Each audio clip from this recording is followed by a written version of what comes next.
겨울 서점에 오신 것을 환영합니다. 저는 김겨울입니다. 제가 그동안 정말 많이 받은 요청이 철학 입문서를 좀 추천을 해달라는 요청이었습니다. 아무래도 제가 이제 학부 때 철학을 전공을 했다 보니까 철학에 입문하고 싶지만 어떤 책을 읽어야 할지 모르겠다라고 생각하시는 분들이 이제 저에게 추천 요청을 해야겠다고 생각을 하셨던 것 같아요.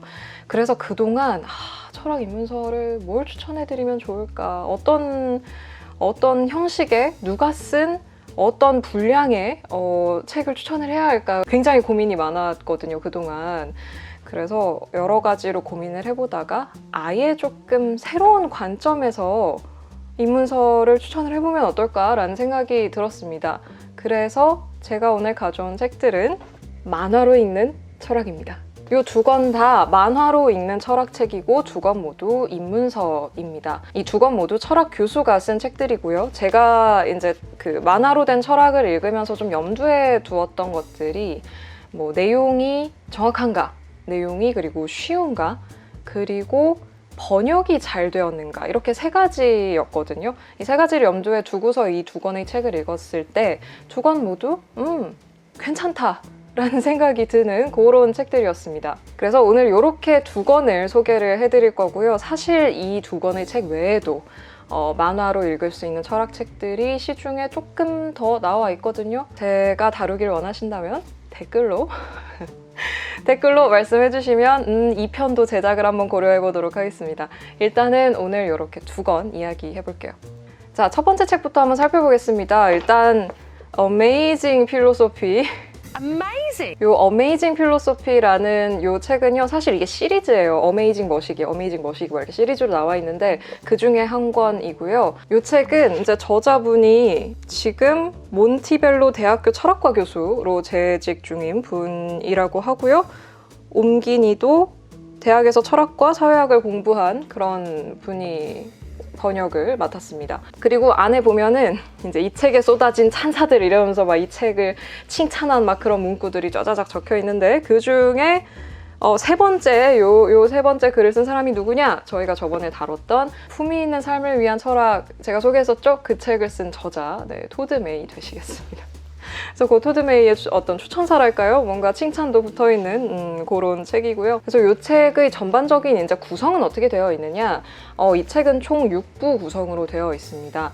이 책의 6부 구성은 철학의 4가지 어떤 분야에 기초해서 6가지로 이제 나눈 것인데요. 철학의 여기서 나누고 있는 4가지 분야가 뭐냐? 요렇게 4가지입니다. 논리학, 인식론, 형이상학, 가치론, 이렇게 4가지 큰 물줄기로 철학을 나눈 다음에 이걸 기반으로 해서 6개의 챕터 구성을 하고 있습니다. 그래서 6가지 챕터가 어떻게 되어 있냐면요. 챕터 1 논리, 챕터 2 지각, 챕터 3 마음, 챕터 4 자유의지, 챕터 5 신, 챕터 6 윤리학 이렇게 되어 있습니다. 사실 이런 구성 자체가 이 6부 구성이 이 책에서 제일 마음에 드는 부분이에요.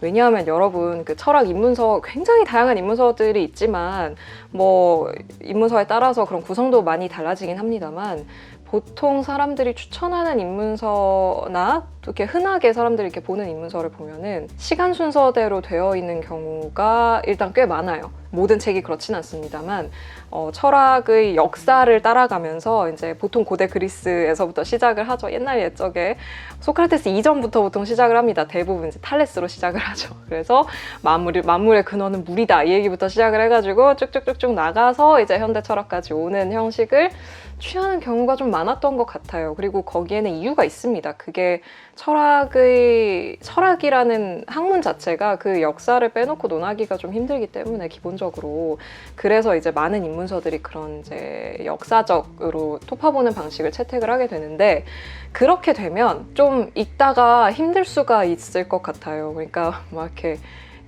옛날부터 이렇게 처음에 패기 있게 읽다가 좀 소크라테스, 플라톤 지나가지고 중세까지 갈 수 있을까? 약간 가다가 지치는 약간 그런 느낌도 들고 물론 그런 시간 순서대로 하면서도 재밌게 쓰는 입문서들도 있긴 있겠습니다만은 근데 이 책의 경우에는 기본적으로 철학의 영역을 이렇게 싹 나눠주고 그렇게 나눈 걸 기반으로 해서 6개 챕터로 구성을 했고 그 6개 챕터가 뚝뚝뚝 끊어져 있는 게 아니라 앞에 나온 내용에서 어느 정도 연결이 잘 되도록 흐름이 구성이 되어 있어요.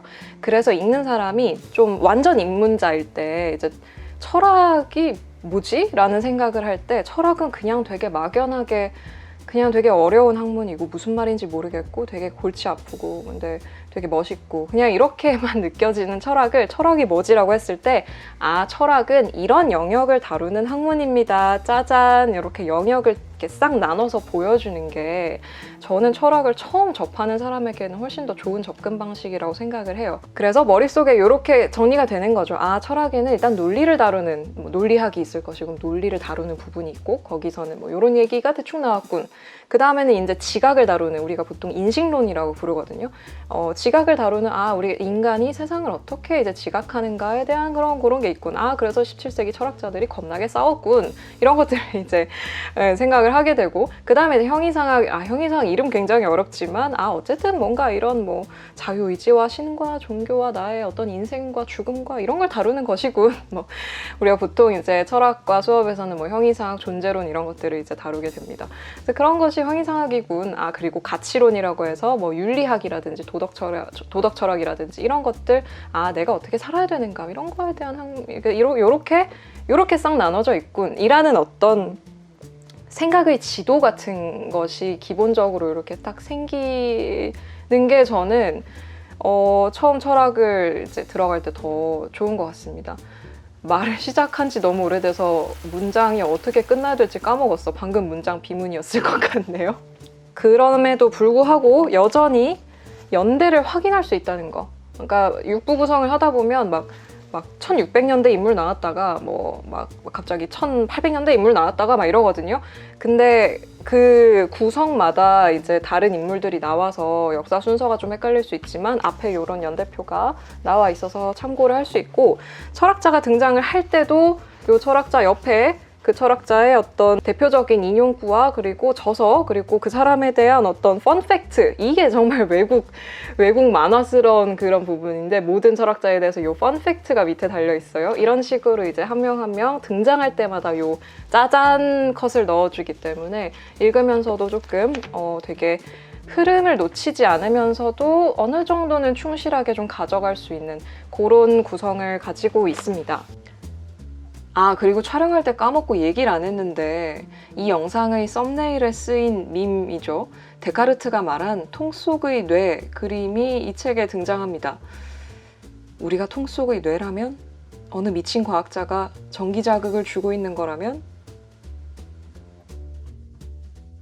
안에 보시면 요런 느낌 요런 느낌 되게 어떻게 보면 좀 흔하게 볼 수 있는 그런 좀 뭐랄까요? 이거 학습 만화라고 할 수도 없고 약간 외국 만화책 우리 좀 흔하게 볼 수 있는 그런 스타일의 만화책이고요. 이 책의 내용을 한번 보면은 보통 어린이 학습 만화를 보면 되게 자주 등장하는 패턴이 이제 어린 아이들과 주인공 아이들과 그 아이들을 가이드하는 어떤 가이던스를 해주는 사람이 한 명 나와서 그 사람이 막 애들을 데리고 다니면서 구경을 시켜주고 설명을 해주는 그런 역할을 하잖아요. 제가 어렸을 때 되게 인상 깊게 읽었던 책 중에 무슨 과학책 중에 그런 게 있었는데 예전에 어떤 분이 제목 알려주셨는데 또 까먹었어. 무슨 아인슈타인과 뭐 누구 애기들이 나와가지고 막 지구의 역사를 뭐 이렇게 탐험하는 하여튼 뭐 그런 식의 학습 만화 있잖아요. 약간 그런 형식이어서 이 책의 주인공은 이제 헤라클레이토스라는 옛날에 고대 그리스에 살았던 철학자입니다. 헤라클레이토스가 이 6개의 육부 구성을 쭉 이제 순서대로 가면서 헤라클레이토스가 독자에게 설명을 해주는 식으로 여러 철학자들을 만나요. 이 주인공인 헤라클레이토스가. 그래서 뭐 누구도 만나고 하면서 뭐 흉도 만나고 홉스도 만나고 막 이렇게 하면서 그 사람과 대화를 하면서 그 사람의 철학을 우리에게 알려주는 그런 역할을 하게 됩니다. 헤라클레이토스는 이제 고대 그리스의 철학자고요. 보통 이제 소크라테스, 플라톤 이전의 시대의 철학자로서 우리가 보통 어떻게 배우게 되냐면 여러분이 헤라클레이토스 이름은 몰라도 이 말은 들어보셨을 것입니다. 같은 강물에 발을 2번 담글 수 없다. 이게 바로 헤라클레이토스가 한 말이라고 전해져 내려오고 있습니다. 그러니까 만물은 유전한다라는 이제 말로 요약이 되는데, 그러니까 모든 것은 끊임없이 변한다, 뭐 이런 이야기를 했던 것으로 알려진 그런 철학자이고요. 그래서 이제 헤라클레이토스가 주인공이 되어서 우리를 계속 끝까지 가이드를 해주는 그런 역할을 하고 있습니다. 뭐 헤라클레이토스랑 파르메니데스의 이야기가 더 궁금하신 분은 댓글을 달아서 파트 2를 요청을 해주시면 되겠습니다.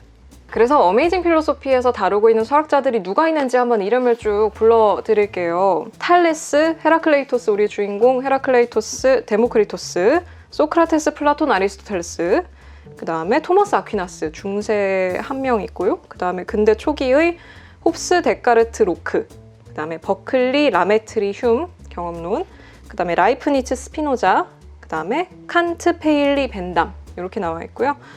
밀까지, 존 스튜어트 밀까지. 그리고 19세기의 다윈과 니체, 그리고 20세기의 앨런 튜링과 데이빗 차머스까지 이렇게 등장합니다. 뭐랄까, 글자로 되어 있는 어려운 책 읽느니 저는 그냥 이 책 추천할 것 같아요. 물론 그렇기 때문에 깊이나 자세한 내용이나 뭐 그런 건 당연히 결여되어 있을 수밖에 없죠. 그러니까 두 개 다 가질 수는 없는 거잖아요. 그러니까 하지만 입문자, 정말 내가 완전 생초보고 그냥 철학에 대해서 1도 모르고 근데 되게 궁금하다, 시작을 하고 싶다라고 하면 저는 차라리 이 책을 추천할 것 같아요. 그냥 글자로 되어 있는 책보다. 완전히 그냥 막 피상적이기만 한 것은 또 아닌, 적당히 가볍게 이렇게 쭉 훑어볼 수 있는 그런 책이라는 거, 그래서 되게 추천을 드립니다. 빨리빨리 하려고 했는데 벌써 첫 번째 책을 소개하다가 막 흥분을 해버려가지고 벌써 지금 시간이 원래 이번 영상 10분에서 15분 정도로 만드는 게 지금 저의 목표인데 첫 번째 책 얘기하는데 15분을 썼어요 지금.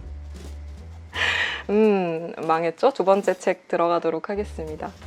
자, 두 번째 책은 뭐냐면 철학의 이단자들이라는 책인데요. 이 책은 앞서 소개해드린 어메이징 필로소피와는 굉장히 큰 차이점이 있습니다. 여러 가지가 있는데 그걸 설명하기 위해서는 이 철학의 이단자들을 쓴 사람에 대해서 좀 설명을 드려야 됩니다. 앞에 벌써 띠지에서부터 스피노자 연구의 세계적인 권위자 막 이렇게 써 있잖아요. 이 책을 쓴 스티븐 네들러 같은 경우에는 지금 위스콘신대 메디슨 캠퍼스 철학과 교수로 재직 중이라고 하고요. 특히 스피노자 연구의 권위자로 손꼽힙니다. 스피노자가 누구냐?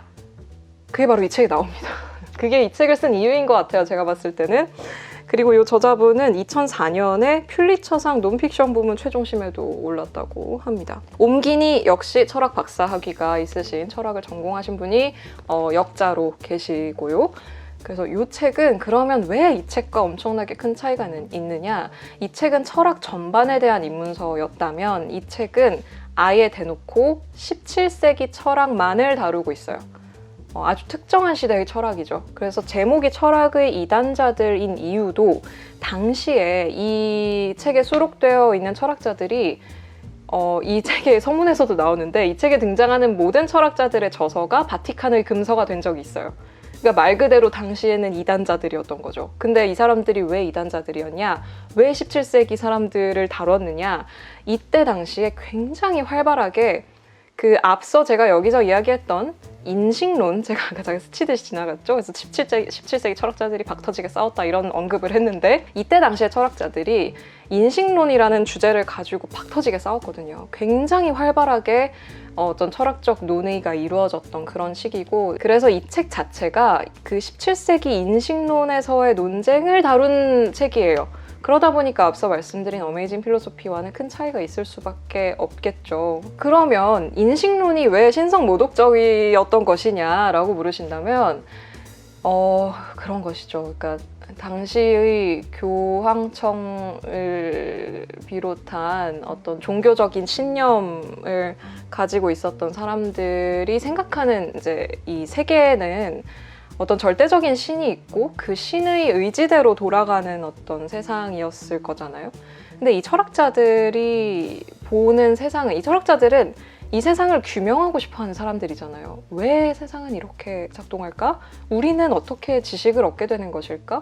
이 세상은 실제 하는 것일까? 뭐 이런 식의 이제 고민을 하게 되는 것이죠. 이제 그런 고민을 하다 보면 누군가는 이 세계는 그냥 다 기계처럼 돌아가는 거야 라고 할 수도 있고, 누군가는 아니야, 이 세계는 전부 다 이 세계는 우리 머릿속에 있는 거야 라고 할 수도 있고, 막 이런 식의 굉장히 다양한 가능성을 두고 논의를 하게 되잖아요. 근데 이게 어떤 그런 종교적 신념을 가지고 있는 사람들의 눈으로 보면 아니 뭐야? 이 신이 설계하고 신의 의지로 돌아가는 세상이 그냥 기계라고 굉장히 신선모독적으로 느껴졌을 수 있는 거죠, 당시에. 이제 이런 이유 때문에 책에서 다루고 있는 철학자들이 이제 이단적인 뭔가 그런 취급을 받았던 적이 있다라고 설명을 드릴 수 있겠습니다.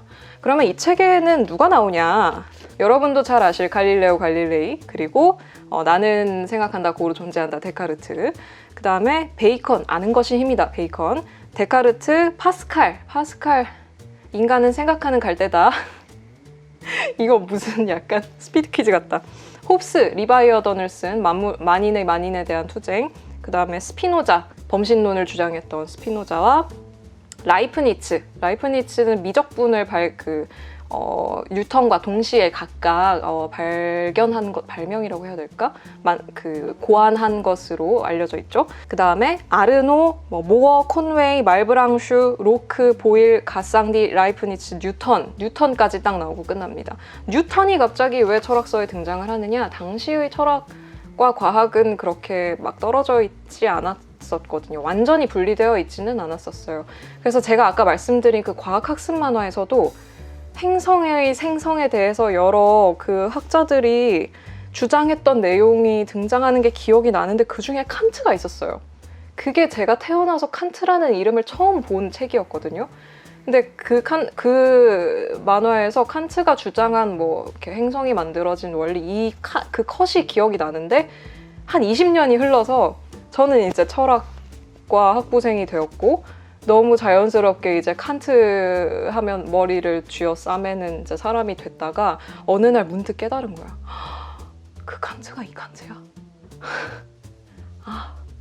약간 그런 생각을 했던 기억이 납니다. 아무튼 간에 근데 참고로 이 책에는 칸트가 등장하지 않습니다. 아무튼 간에 요런 사람들이 이제 등장을 해서 여러 가지 이제 각자의 논의를 하게 되고요. 이 등장인물들은 이렇게 정리가 되어 있습니다.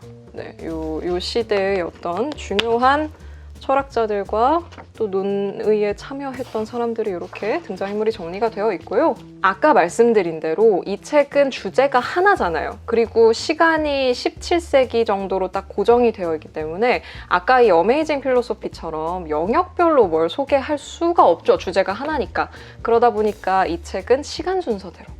그래서 어떤 내용을 누가 주장을 했어요. 그럼 그거에 대해서 누가 반박을 하고, 또 이 주장에 대해서 누가 반박을 하고, 이런 식으로 이제 순서대로 착착착착 진행이 되었던 그 시간 순서대로 이제 다루고 있습니다. 그리고 앞서 책과 좀 차이점을 말씀을 드린다면, 앞서 책은 일단 흑백이었죠. 약간 흑백 만화였지만 이 친구는 컬러입니다.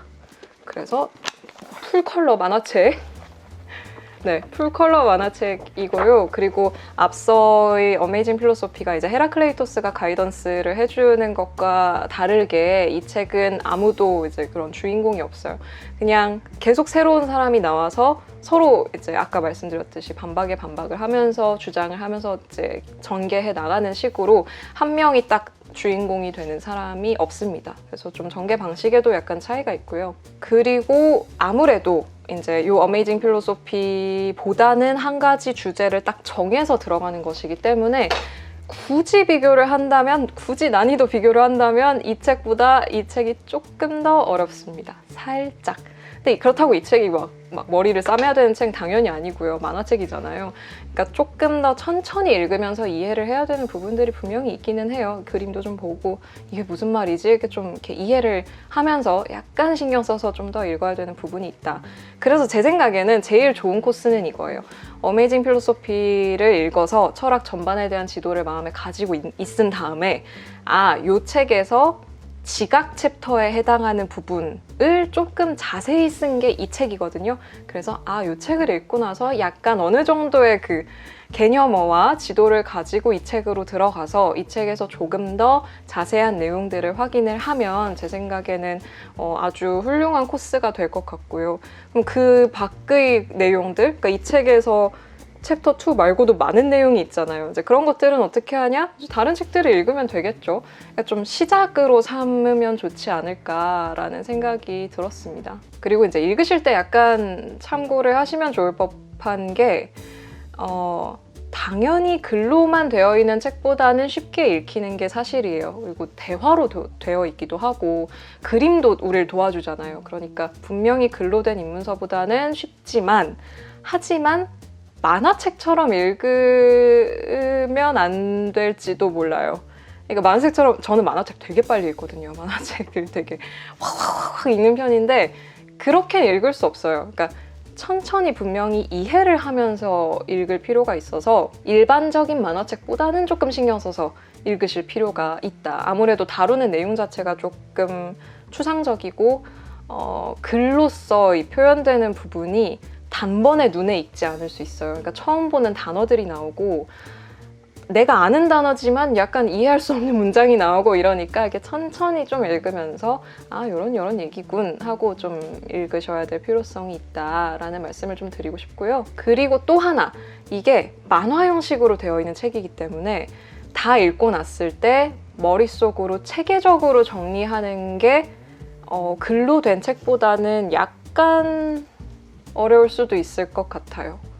저는 좀 그렇게 느끼거든요. 그러니까 글로 된 책은 조금 더 이렇게 뭐랄까 지도를 금방금방 설계도를 뽑아낼 수가 있는데 만화의 경우에는 그림도 있고 막 대화도 있고 하다 보니까 조금 그게 품을 좀 더 들여야 될 수도 있어요. 그래서 좀 천천히 읽으시고 읽고 난 다음에 이 책의 내용을 한번 전반적으로 다시 훑어보시면서 요런 구성으로 되어 있었고 이런 내용들이 있었지라는 거를 좀 천천히 정리를 해보시면 조금 더 이해를 하는데 도움이 될 거란 생각이 듭니다. 하지만 분명히 두 권 다 입문하기에는 굉장히 좋은 책들이다.